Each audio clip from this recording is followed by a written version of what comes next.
Assalamualaikum warahmatullahi wabarakatuh. Mitra muslim yang dirahmati Allah Subhanahu wa taala, hafizakumullah jami'an. Alhamdulillah kita masih diberikan Allah Subhanahu wa taala kesempatan, kemampuan, kesehatan. Mudah-mudahan ini semuanya menjadi satu hal yang selalu ada pada kita semua sehingga kita terus maksimal untuk beribadah pada Allah Subhanahu wa taala.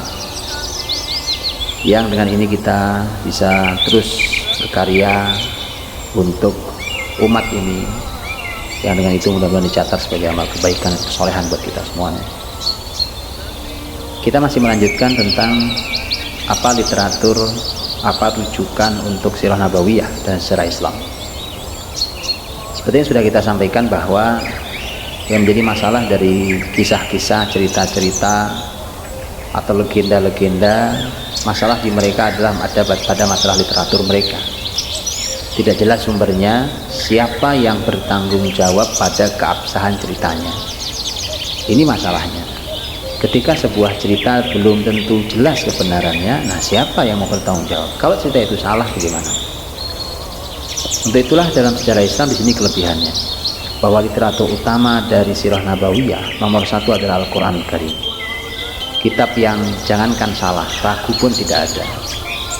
Dan inilah yang membuat sirah nabawiyah menjadi sangat kokoh. Dan ini sudah kita bahas pada pertemuan yang lalu. Yang hari ini kita mau bahas adalah tentang literatur-literatur berikutnya. Tentu yang kedua adalah hadis Nabi Shallallahu Alaihi Wasallam. Di sini menjadi pelajaran mahal buat kita. Di dalam Islam ilmu apapun itu sumbernya harus selalu Al-Quran dan hadis.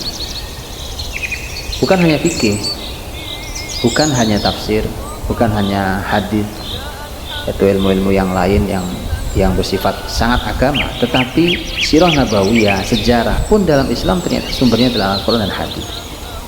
Ini menguatkan keyakinan dan kalimat kita bahwa umat ini akan besar bangkit dengan Al-Quran dan hadis, kembali kepada Al-Quran dan Sunnah. Begitu pula yang lainnya.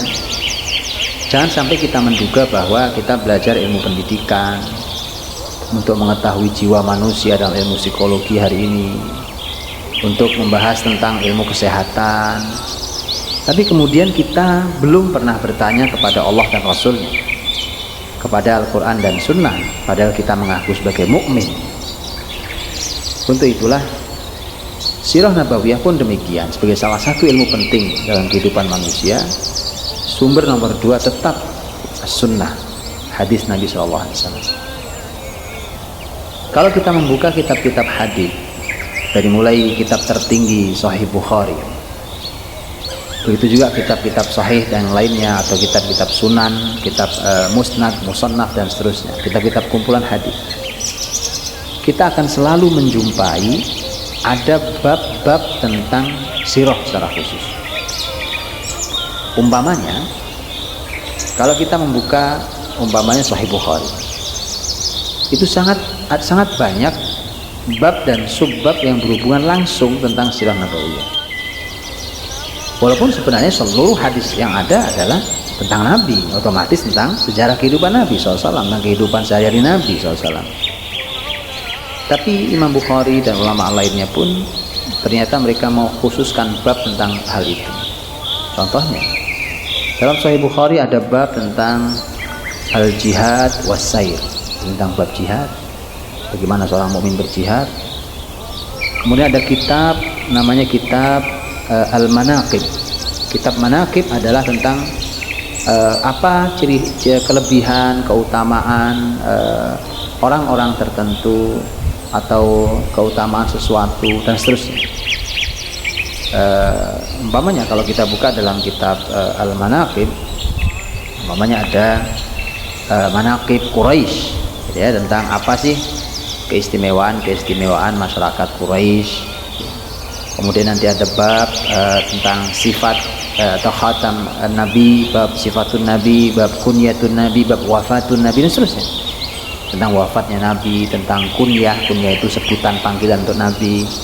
Ada bab tentang khatam nubuwah itu stempel secara fisik di tubuh Nabi SAW. Ada bab tentang sifat akhlak Nabi SAW, bab kana nabi tanam ainuhu wa la yanam qalbuhu, bab bahwa Nabi tidur matanya tapi tidak tidur hati, dan seterusnya. Ada sangat banyak hal itu. Kemudian nanti ada lagi dalam Sahih Bukhari ada kitab Ashabin Nabi yang isinya adalah tentang sahabat-sahabat Nabi SAW. Bahkan ada kitab khusus di dalam Sahih Bukhari itu, bab namanya Manaqib Al-Ansar, yang bicarakan khusus tentang keistimewaan orang-orang Ansar, orang asli Madinah. Ada kitab Al-Maghazi dalam Sahih Bukhari, ada bab tentang Al-Maghazi, tentang perang-perang Nabi SAW. Ini sangat banyak dalam kitab-kitab hadis berbicara tentang khusus tentang masalah sirah nabawiyah. Tentu sekali lagi bahwa seluruh kitab hadis ada bab itu.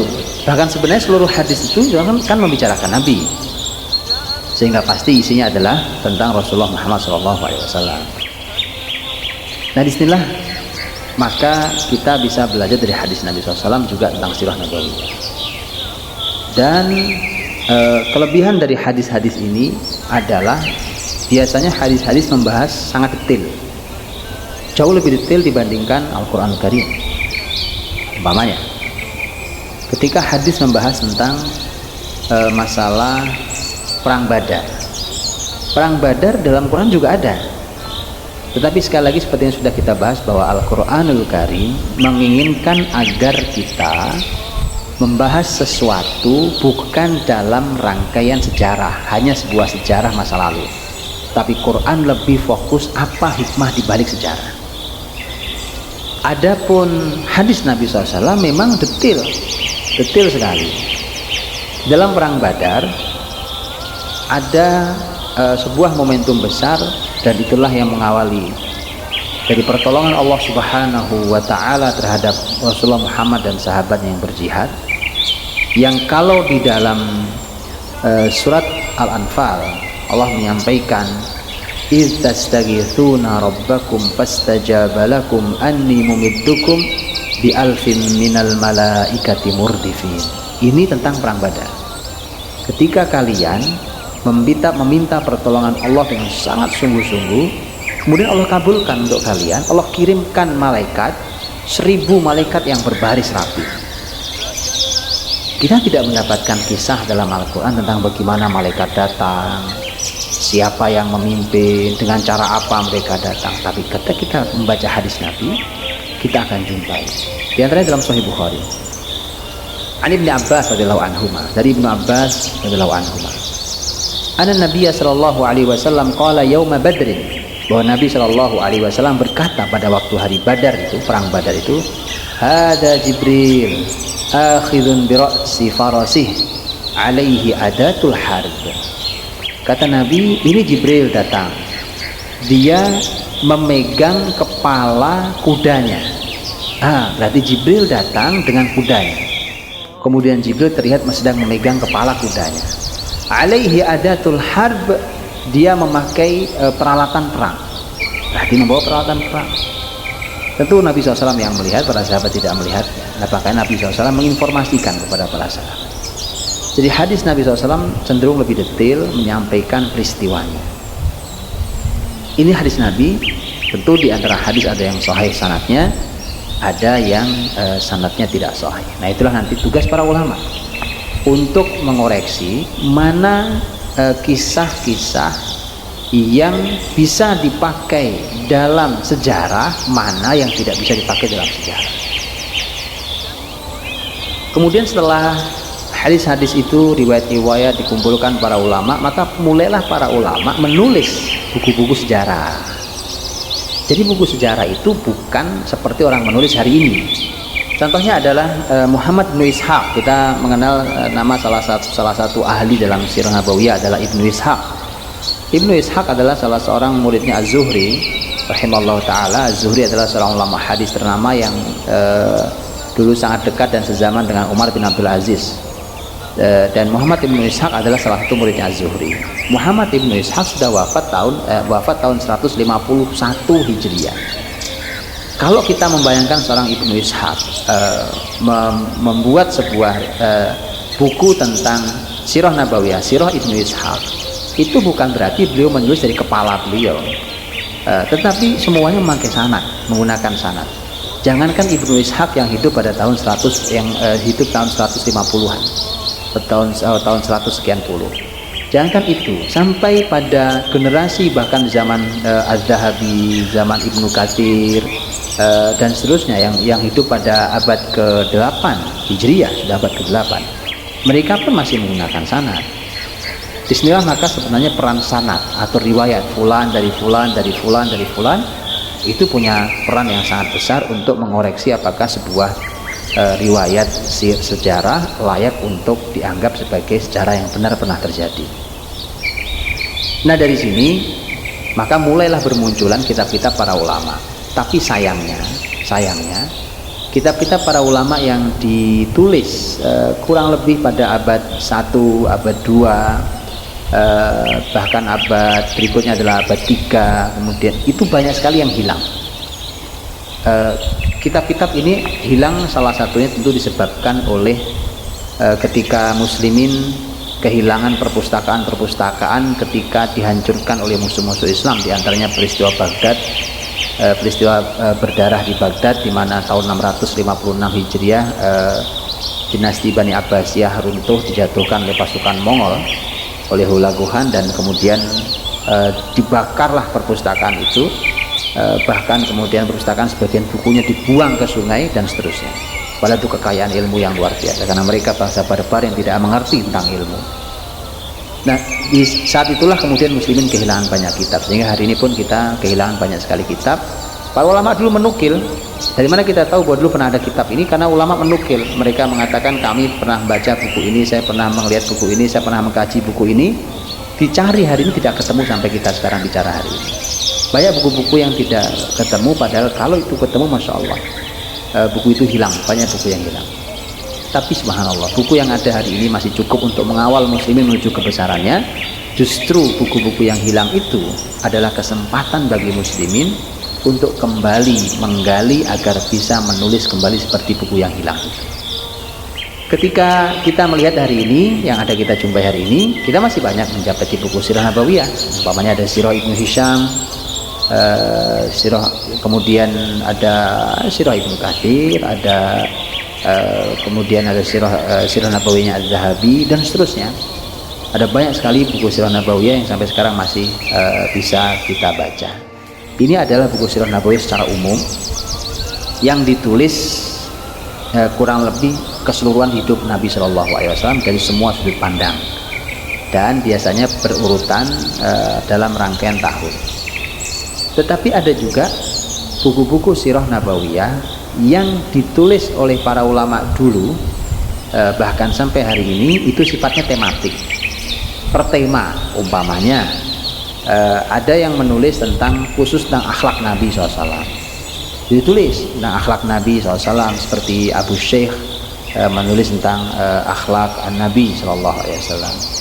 Kemudian nanti umpamanya ada yang khusus menulis tentang nasabnya saja, disebut Ansab al-Ashraf gitu ya, atau dan seterusnya tentang nasabnya. Kemudian nanti ada yang menulis umpamanya tentang fisik Nabi, barang-barang yang dimiliki Nabi Shallallahu Alaihi Wasallam, umpamanya seperti buku Asy-Syama'il Al-Muhammadiyah yang kita kenal karya Imam Tirmidzi rahimahullah taala. Atau kemudian ada yang khusus menulis tentang kisah perang-perang dan jihad-jihad di zaman Nabi SAW, seperti bukunya Ibnu Abdul Bar, Ad-Durar fi Ikhtisar al-Maghazi was-Siyar dan seterusnya. Jadi ada sangat banyak buku-buku tematik. Terus berjalan hari ini sampailah kita kepada karya-karya para ulama hari ini, di mana para ulama hari ini menuliskan karya-karya mereka. Ada yang masih menulis utuh kembali sirah nabawiyah kronologis dari awal sampai akhir, ada yang menulis secara tematik ya, dan itu sangat banyak literatur-literatur yang bisa kita, dan kita kaya dengan kisah-kisah itu. Dan semakin kesini ternyata inilah dahsyatnya, ini mukjizatnya, bahwa semakin kesini bukan semakin habis temanya. Padahal terbayangkankah oleh kita kisah kehidupan satu orang ditulis sepanjang 15 abad? Tidak ada itu. Kalau ada orang menulis biografinya paling hanya 1, 2, 3 penulis tentang biografinya dan selesai, tidak ada lagi yang bisa menulis atau sudah habis. tapi ini kehidupan manusia mulia, ini kehidupan teladan kita, ini kehidupan manusia terbaik yang pernah ada di muka bumi, ini kehidupan seorang nabi, imam para nabi dan rasul, sehingga ditulis sudah sekian belas abad dan masih terus bermunculan. Bahkan kita, kalau kita mau belajar, kita akan selalu menemukan hal yang baru dari sirah nabawiyah untuk kita tulis di sebuah buku, dan kita melihat banyak. Hari ini umpamanya salah satu penulis, contoh, ada seorang penulis namanya Mahmud Syed Khattab. Ini dia militer, dia seorang tentara di Irak, dan dia menulis, karena dia militer, dia banyak sekali menulis sirah nabawiyah dari sudut pandang ilmu yang dalam tentang militer.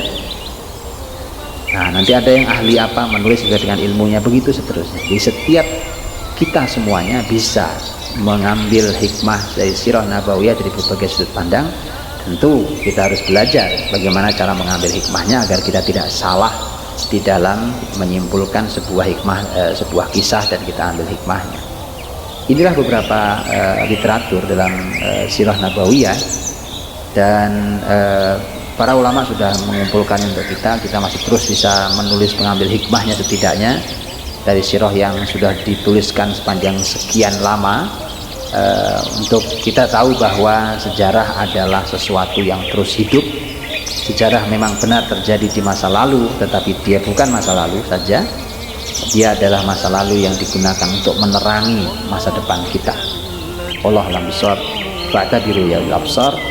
Mudah-mudahan kita semuanya bisa mengambil pelajaran, dan ambillah pelajaran wahai orang-orang yang punya pikiran. Assalamualaikum warahmatullahi wabarakatuh.